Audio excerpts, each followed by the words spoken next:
यार मैंने ना कल एक वीडियो बनाई थी जिसके अंदर मैंने कहा था भाई जिंदगी को एंजॉय कर लिया करो, खुशियों को डिले ना किया करो, हमेशा खुश रहोगे। तो ना लोगों ने ना बजाय मैसेज लेने के ना नीचे कमेंट में मेरे से पूछना शुरू कर दिया, अहमद भाई आपका क्या है, आप लिब्रा तो नहीं है, आप इक्वेरियस तो नहीं? और भाई नहीं हूँ लिब्रा, भाई लिबड़ा हुआ हूँ भाई मायूसियों में। अब एक बंदा पैदाइशी बोंगा हो तो वो जिस मर्जी सितारे से ताल्लुक रखता हो वो है तो बोंगा ही। सितारों को बीच में क्यों ला रहे हो यार? सितारे कहाँ दूर आसमान पे चमक रहे हैं, तुम जमीन पे नहीं चमक रहे, तो इसमें उनका क्या कसूर है यार? उनको अहम ही जमीन पे खींची जा रहे हो, तारे जमीन पर, सड़कों पे हमारी बिजली की तारें जमीन पर, बंदे हमारे मर गए कराची में, लेकिन हमें जायचों की पड़ी है। असल में इन बातों में कुछ नहीं रखा, क्योंकि मेरी शादी उस लड़की से हुई है कि जिसके बारे में जायचों में ये कहा जाता था कि इस तरह की लड़की से, इस सितारे वाली लड़की से आपकी शादी हो ही नहीं सकती। ये भी लिखा हुआ था कि मेरी 3 शादियां होनी है, लेकिन अभी तक एक ही हुई। मैं वेट कर रहा हूँ, लेकिन अल्लाह ना करे ऐसे हो जाए, क्योंकि अब पहली करने के बाद ना हिम्मत ही नहीं रही भाई जी। लेकिन ये अखबारों में रिसालों में जायचे पढ़ पढ़ के दिमाग खराब हो गया था बचपन से। अजीब अपने आप को पता नहीं क्या समझने लग गया था मैं, कि मैं आग हूँ, मैं पानी हूँ, मैं सहरा हूँ, लेकिन असल में मैं चबल हूँ, ये मुझे अब पता लगा है। मतलब आजकल के सारे लोग नौकरियों की झंझटों में फंसे हुए हैं, रिश्ते निभाए नहीं जा रहे, किसी की अम्मी नहीं मान रही, किसी का कूलर लीक हो गया, कोई कर्जे में डूबा हुआ है, ऊपर से जिसका जो मर्जी जोडियक साइन हो अंदर से सब रोल रहे हैं भाई। मतलब कोई एरीज है तो उसके भी दांत में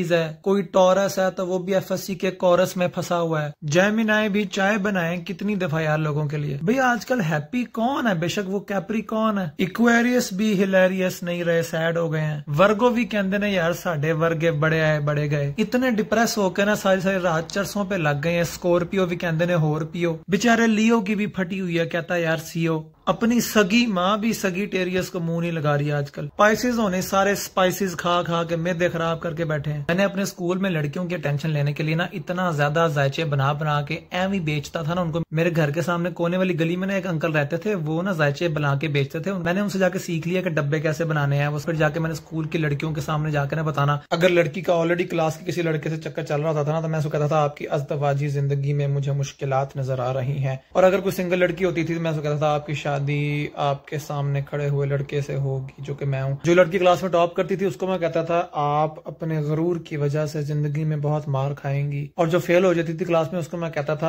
आपकी किस्मत में मुझे पैसा नहीं लगता, लेकिन आप मुझे बताएं कि मैं आपको कैसा लगता। मतलब अंदर से मुझे ना उनकी बातें पता होती थी, मैं वही दोबारा बोल देता उनके सामने। मतलब मैं जिधर जाता था मैं लड़कियों का पीर साहब बन जाता था। मेरे आगे पीछे मुरीदनियां होती थी कि बताएं मेरे आगे हालात कैसे होंगे। मेरे अपने अंदर से हालात बड़े माड़े होते थे, लेकिन एक्टिंग का तो बादशाह आपका भाई इतना चालाक बना हुआ था मैं सिर्फ जायचों के नाम पे। और जो लड़की मुझे लिफ्ट नहीं करा रही होती थी ना, उसके जायचे में मैं लिखता था तुम एक दिन पछताओगी, तुम्हें प्यार करने वालों की कदर नहीं है, आशिका दा सोना मुखड़ा छुपाने लई, सजना ने बोए उदे चिकताने लई, ऐ वाली चिकते नहीं मान रही। मतलब मैं ना ऐसी कोई आम सी बात कर देता था उनको जो हर बंदे को लगता था मेरे बारे में बात हो रही है। जैसे हार ना माना करो, डटे रहो अपने ख्वाबों पे, अपनी रूहानियत पे काम करो, किसी नए आशिक से मिलने से पहले किसी से मशवरा कर लो, तुम बताओ मैं तुम्हारे लिए कौन सा फ्रूट लेकर आऊं। इसलिए मैं बता रहा हूँ ये जायचे वाले सितारों में कुछ नहीं रखा। सितारे बस वही काम आते हैं जो आप मुझे भेजेंगे मेरी वीडियोस देख के, ताकि मेरा भी फायदा हो। मैं आपको दुआएं दूंगा, आपकी कोई खुशी आ जाएगी जिंदगी के अंदर। मैं दुआ करूंगा कि आपकी दुआएं पूरी हों, अनलेस आपकी दुआ ही औलाद नरीना वाली हो। अगर आपकी औलाद नहीं हो रही तो आप सांडे का तेल इस्तेमाल करें, जो कि सांडे बाजार से मिलता है। लेकिन ये जायचे वाले सितारों पर यकीन ना रखें, आप सिर्फ इस बात पे यकीन रखें कि हमने अहमद भाई को फेसबुक से उठा के एक सितारा बनाना है। यह हाथों की लकीरें देखने के बहाने से हमने बड़े बड़े लोगों के हाथ पकड़े हैं, यकीन करो कुछ नहीं बना। इस बिना पे बनाए हुए रिलेशनशिप्स नहीं चलते। देखो आज उसके साथ हूँ जिसका कभी जायचा नहीं बनाया, बल्कि जिसके खाने का जायका पसंद आया। अपने मेरी हाथ की लकीरें मिट गई थी अकेले रह रह के। तो बचपन में वही सितारा काम आता था जो टीचर यहाँ बनाती थी आपके, जब आप होमवर्क पूरा करके आते थे, और बड़े होके वही सितारे काम आएंगे जो आप मुझे भेजेंगे। इसलिए जायचे वाले सितारों के चक्कर में ना पड़ना यार।